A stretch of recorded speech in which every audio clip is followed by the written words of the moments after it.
I had recently graduated high school and was ready to start college in a couple of months. You see, I stayed on college campus, and the college I ended up going to was not that big, but I was a female and did not have that many friends, as I stayed on the top floor of my college dorm, which was the only females area. The next day, I had class, and I went to math class. After that, I had volleyball practice, which I would have practice until 5 p.m. to almost 8 p.m. The volleyball practice were pretty long. Sometimes I would stay over to try to get better at volleyball.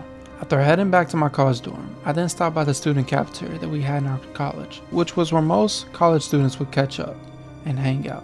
I then started to make my way back to my college dorm and get ready for bed. I would try to get in bed at 12 p.m.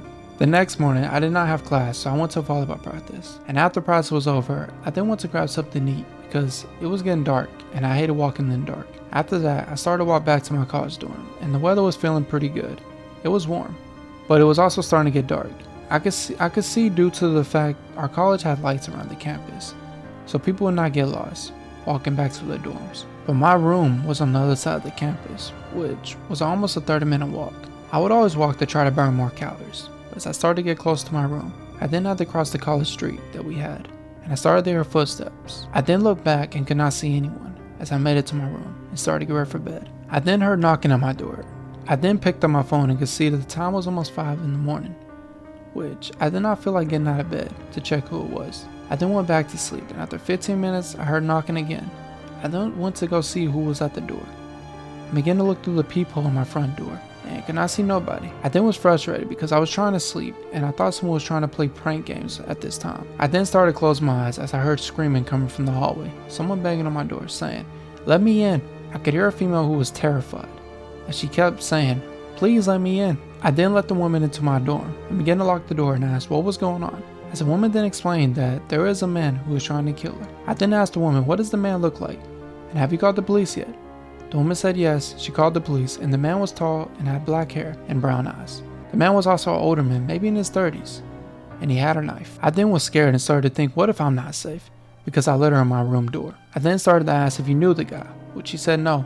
The guy was a stalker who has been stalking her ever since she left work Friday, which I then heard the door handling moving and started to hear footsteps, as if the man had on some heavy boots, because his footsteps were really loud, and could hear the female screaming, because the man was loud and was saying, "Where is she?" which woke everyone up on my floor, and even on the bottom floor, as I could hear all the females in the building crying and screaming, which the cops then showed up after the man began to try to break into my room door. He got his head through the door, and could see the female who he wanted, which her name was Bella. I then heard a lot of footsteps rush up the stairs, due to the fact our college room doors walls were really light, and you could hear everything through it. I then heard a group of police demanding for the man to drop the knife. After the police got rid of the man, me and Bella became friends, and we have been friends ever since, probably because I have saved her life. All my life I wanted to become a teacher, and not just any type of teacher, a college professor type, which I would teach science, due to the fact I was good at science and enjoyed the subject. I had got my degree and became a college professor for this one college, which the college was small, but it also looked really nice. I figured I would start out small and work my way up, because I was new and needed experience before moving to the bigger city to teach at the bigger colleges. My room I teached in was nice. It had artwork of science, and I had a customized desk that I was proud of. But as I arrived early, around 6 a.m., I then got a tour around the school and my classroom, which I would be teaching science. My class would start at 8 a.m., and I had to teach 3 different classes at different times. So my schedule was busy on the work days. The time was now 8 a.m., and I introduced myself to the class, telling the class my name was Steve. I then gave the students their college papers that talked about the requirements for this class, keeping it simple due to the fact it was the first day of college, and I did not want to overwhelm my students. But I did tell all my students that this is just the beginning, so be ready. After teaching at that college for a couple of months, I then gave a couple of my students bad grades because they did not try. And when I mean they did not try, I mean they put their name down and put a big X on the paper, which I thought was weird. I then went home and began to make dinner for my girlfriend Ariana. After making dinner, we then sat down and watched a movie. The next morning, I went to college and saw the 2 students that I gave bad grades to, which I thought was going to be a grown-up talk, which the students then said, "You will regret that." I then called security on these men who would threaten me in my classroom. After I started to stay over at the college to try and catch up on some grades that needed to be graded, which the college lights then went out. As my classroom was pitch black, I could not see nothing. I began to pull out my phone light to try to see better, which I could barely see. I then packed my things and began to leave. to get home and try to actually have light so I could try to grade these papers. After making my way to the exit, I then was outside the campus and could see 2 grown men holding a gun. I then ran the other way and tried to find a hiding spot because I could not outrun a bullet and my car was a 10-minute run.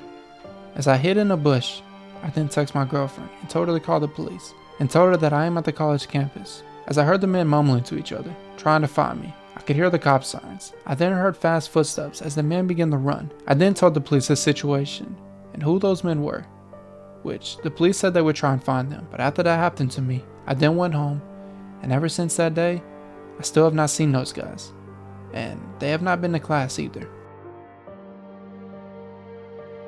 I remember this day like it happened yesterday. I started college in late October and was going to be living on campus, which I got my room dorm, and this would be where I'd be living at. I stayed on the bottom floor of my college dorm hallway, and the area was the only females area. After going to my first class, I then started to walk back to my dorm, which was a 10-minute walk for me, but I then made it in my room and began to cook some food before I would sit down and study for the big math exam we had tomorrow. After cleaning up and eating, I then studied for an hour until I started to get ready for bed. I would try to be asleep around 12 a.m. I then was asleep and got woken up to someone knocking at my door. I then checked my phone and could see the time was now at 1 a.m. It had only been an hour I'd been asleep for. I heard knocking at my door. I then checked the door and did not see anyone. I then went back to bed for a few hours until again woke up to hearing wind coming into my room, which I then saw that my window was open and the room was pitch black and I could not see anything. I then grabbed my phone and turned on the flash and still could not see anyone. I then turned on my lights and closed my window, and as I checked my room,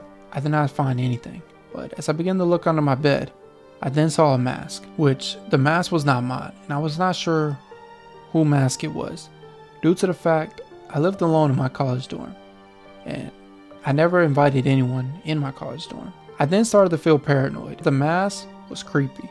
It had a creepy smile with it. I then was creeped out and went back to bed. The next morning, I went up to my college police and asked if they could find out who this mask belonged to, because it was in my room and I think someone had broken into my college dorm last night while I was sleeping.